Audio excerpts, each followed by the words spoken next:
So in this video, learn how to write an impactful research proposal introduction that caters to the key elements that every introduction ought to entail. Gain insight into the benefits of outlining a clear research question, the importance of identifying the research problem, and the significance of establishing objectives. Watch this video to master the art of writing an introduction for your research proposal.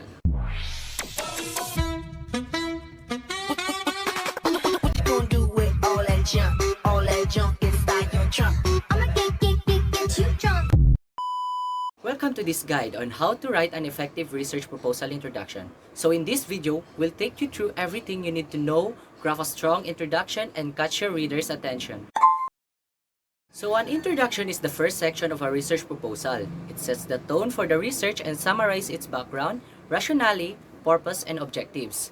Having a well-written introduction can create a good impression on your readers and provide clarity on the primary aim of your research. So a poorly written introduction can lead to a negative impression on the reader, making it difficult to engage them in the research. It is therefore essential to carefully consider the structure and content of the introduction to ensure it is effective and informative. So the background of the research should be summarized in a clear and concise manner to provide context for the study. The rationale should outline the reason for conducting the research, while the purpose should highlight the specific objectives or questions the study aims to address. By providing a comprehensive overview of the research in the introduction, the readers can gain a better understanding of the study and significance. The first essential component of the research proposal introduction is to explain the background and context of the research. This section will help readers understand why the research is essential and what has led you to the research question. The second component, which is equally important, is to introduce and justify the research problem. Addressing the research problem is crucial to determine the research gap that your study aims to fill.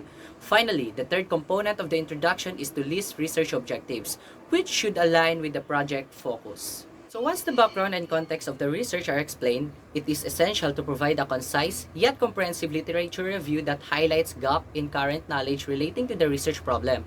This will not only help you justify the needs for your research but also help locate your research objective within the larger research field.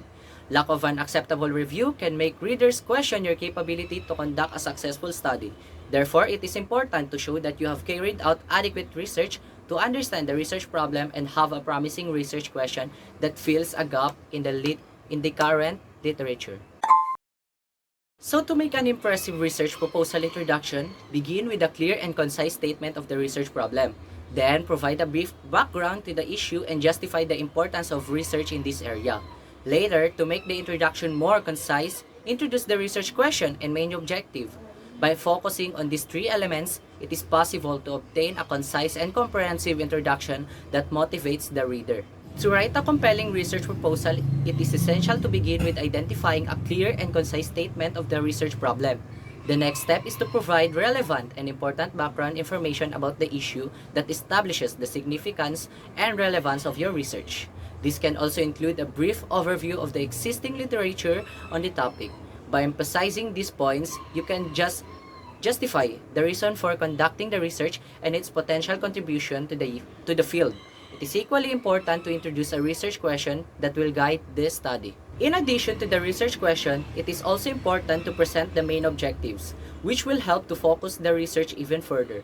By following these three steps, you can create a comprehensive yet concise introduction that will motivate the reader to further explore your research proposal. In summary, the research proposal introduction is not only crucial for outlining the research significance but also summarizing its background, rationale, and objectives. Therefore, it is essential to ensure that the introduction is engaging, informative, and meets the requirement laid out by your institution.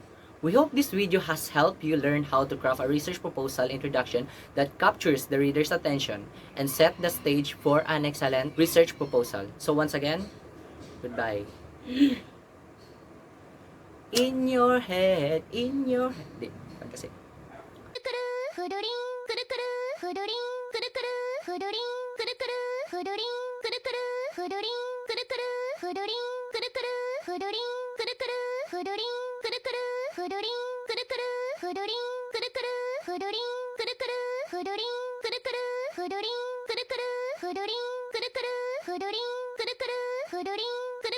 Hodoring